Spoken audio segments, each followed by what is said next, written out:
নিরাপত্তা উপদেষ্টা এবং আর দুইজন ছাত্র উপদেষ্টা যাদের কারণে এই সরকারের নিরপেক্ষতা ক্ষুণ্ণ হচ্ছে তাদেরকে বাদ দেওয়ার জন্য আমরা আজকেও লিখিত বক্তব্য আমরা দিয়েছি।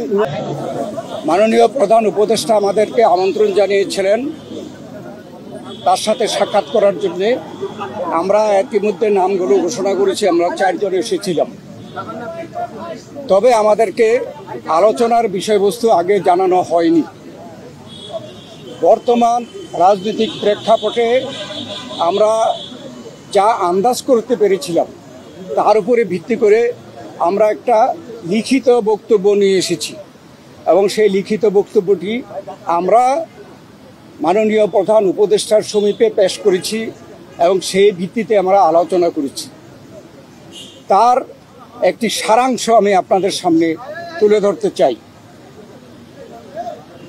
বাংলাদেশে গণতন্ত্র উত্তরণের লক্ষ্যে বিএনপি প্রথম থেকেই একটি সুস্পষ্ট জাতীয় নির্বাচনী রোডম্যাপ দাবি করে আসছে। আপনারা জানেন যে আমরা এটা প্রকাশ্যভাবে দাবি করে আসছি। সুষ্ঠু, নিরপেক্ষ ও অবাধ নির্বাচন অনুষ্ঠানের উদ্দেশ্যে সরকারের নিরপেক্ষতা বজায় রাখার স্বার্থে বিতর্কিত উপদেষ্টাদের বাদ দিয়ে উপদেষ্টা পরিষদ পুনর্গঠনের জন্য আমরা দাবি জানিয়েছি। বিএনপির প্রতিটি নেতা কর্মী ব্যক্তিগতভাবে, রাজনৈতিকভাবে, পারিবারিকভাবে সবচেয়ে বেশি ক্ষতিগ্রস্ত হয়েছে আওয়ামী লীগের আমলে এবং সেই জন্য আওয়ামী লীগের বিচার সবচাইতে বেশি দাবি করে বিএনপি। এই বিচার প্রক্রিয়া কোনোভাবে অসম্পূর্ণ থাকলে বিএনপি সরকারের দায়িত্বে যখন যাবে তখন বিচারের আওতায় এনে তা বিচার বিভাগের মাধ্যমে, স্বাধীন বিচার বিভাগের মাধ্যমে পরিপূর্ণভাবে সম্পন্ন করা হবে। নির্বাচন সংশ্লিষ্ট সংস্কার কার্যক্রম অবিলম্বে সম্পন্ন করে ডিসেম্বরের মধ্যে জাতীয় সংসদ নির্বাচন অনুষ্ঠানের জন্য দ্রুত একটি রোডম্যাপ প্রদানের দাবি আমরা জানিয়েছি। বাংলাদেশের মানুষ বিশ্বাস করে যে অন্তর্বর্তীকালীন সরকারের মূল দায়িত্ব হচ্ছে একটি সুষ্ঠু, নিরপেক্ষ নির্বাচনের মাধ্যমে বাংলাদেশকে গণতন্ত্রে উত্তরণের প্রক্রিয়া দ্রুত সম্পন্ন করা হবে। যে কোনো উছিলায় নির্বাচন যত বিলম্ব করা হবে আমরা মনে করি জাতির কাছে আবার স্বৈরাচার পুনরায় ফিরে আসার ক্ষেত্র উপস্থিত হবে। এর দায় দায়িত্ব বর্তমান সরকার ও তাদের সাথে সংশ্লিষ্টদের উপরে বর্তাবে। বিএনপি সম্প্রতি যে নানা ধরনের গুজব আছে সেই প্রেক্ষিতে আমরা বিএনপির পক্ষ থেকে বলেছি বিএনপি কখনই প্রধান উপদেষ্টার পদত্যাগ চায়নি, বরঞ্চ প্রথম দিন থেকেই এই সরকারকে সর্বাত্মক সহযোগিতা করে আসছে। আমাদের যে আলোচনা তার এই সারাংশ ছিল এতটুকু। আপনাদের সকলকে ধন্যবাদ। আল্লাহ হাফেজ। কোনো সুনির্দিষ্ট রোডম্যাপের আশ্বাস পেয়েছেন কিনা? আপনারা যে দাবি জানিয়েছেন ওনারা কি বলেছেন সেটা পরে আমাদের যে আলোচনার মধ্যে আসছে সংস্কার, বিচার এবং নির্বাচন মূল। আমরা বলেছি একটার সাথে আরেকটার কোনো সম্পর্ক নাই, কেননা সংস্কার চলমান বিষয়, এটা চলতে থাকবে। আমরা আশা করেছি এই সরকার সকলের সাথে ঐক্যমতের ভিত্তিতে একটা সংস্কার প্রস্তাব দেবে, সেটা চলমান থাকবে। এবং আমরা যদি ভবিষ্যতে জনগণ আমাদেরকে ক্ষমতায় বসায় আমরা সেই সংস্কার চলমানভাবে আমরা সংস্কার বাস্তবায়নের আমরা প্রচেষ্টা নেব।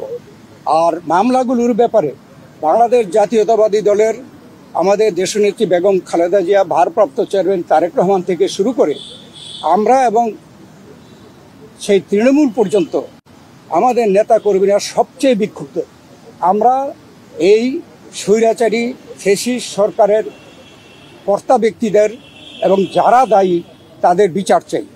অতএব আমরা তো বিচারের পক্ষে, তবে বিচার ব্যবস্থাও যে স্বাধীন চাই আমরা, স্বাধীন বিচার ব্যবস্থা এই বিচার সম্পন্ন করবে। এটাও কোনো দিন তারিখ ঠিক করে দেওয়া সম্ভব না, বিচারের আওতায় আনা হবে। এবং আমরা বলেছি যে যেগুলো সম্পন্ন না হবে সেগুলো যদি বিএনপি ক্ষমতায় যায় তাহলে বিচারের আওতায় এনে স্বাধীন বিচার ব্যবস্থার মাধ্যমে এই বিচার সম্পন্ন করা হবে।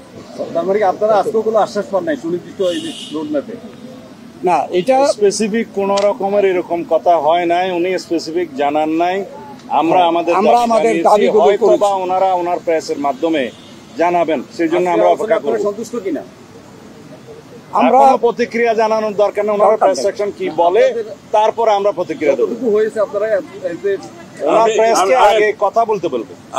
আমি একটু বলি, এখন আমি একটু বলি মূলত সংস্কার এবং বিচার, নির্বাচন, এই তিনটার উপর আলোচনা হয়েছে এবং সংস্কারের ব্যাপারে আমরা এটা পরিষ্কার এবং ওনারা একমত হয়েছে। সংস্কার যেখানে ঐক্যমতের ভিত্তিতে হওয়ার কথা তার ভিত্তিতে সংস্কার কাজ সম্পন্ন হবে এবং সেই কাজ অতি সহসা সম্পন্ন করা সম্ভব, এখানে কোনো দ্বিমত পোষণ করেন নাই।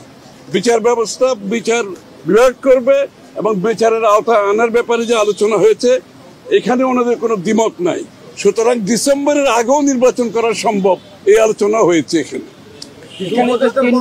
তিনটি বিষয় শোনেন, পদত্যাগের ব্যাপারে এখানে আমরা যে লিখিত তিনটি বক্তব্যে বিষয়। জানিয়েছি, আগেও জানিয়েছি। নিরাপত্তা উপদেষ্টা এবং আর দুইজন ছাত্র উপদেষ্টা যাদের কারণে এই সরকারের নিরপেক্ষতা ক্ষুণ্ণ হচ্ছে তাদেরকে বাদ দেওয়ার জন্য আমরা আজকেও লিখিত বক্তব্য আমরা দিয়েছি, ওকেও বলেছি। আশ্বাস বা কিছু দিয়েছে? সেই আশ্বাস ওনারা দেখবেন, আমরা আমাদের বক্তব্য দিয়েছি। থ্যাংক ইউ, এই বিষয় থ্যাংক ইউ। যে তিনটি বিষয় নিয়ে আমরা কথা বলেছি আপনারা শুনেছেন, সংস্কার, বিচার এবং নির্বাচন। আমরা স্পষ্ট ভাষায় বলেছি যে দে আর মিউচুয়ালি এক্সক্লুসিভ, একটার সঙ্গে আরেকটার কোনো সম্পর্ক নেই। এবং যদি দ্রুত নির্বাচন দেওয়া হয়, আমরা স্পষ্ট ভাষায় বলেছি আজকে বাংলাদেশে যে নৈরাজ্য হচ্ছে, যে আইন শৃঙ্খলা পরিস্থিতির অবনতি হচ্ছে, এক অ্যানাউন্সমেন্টের ফলশ্রুতিতে বাংলাদেশের শান্তি, শৃঙ্খলা এবং গণতন্ত্র ফিরে আসবে। Thank you.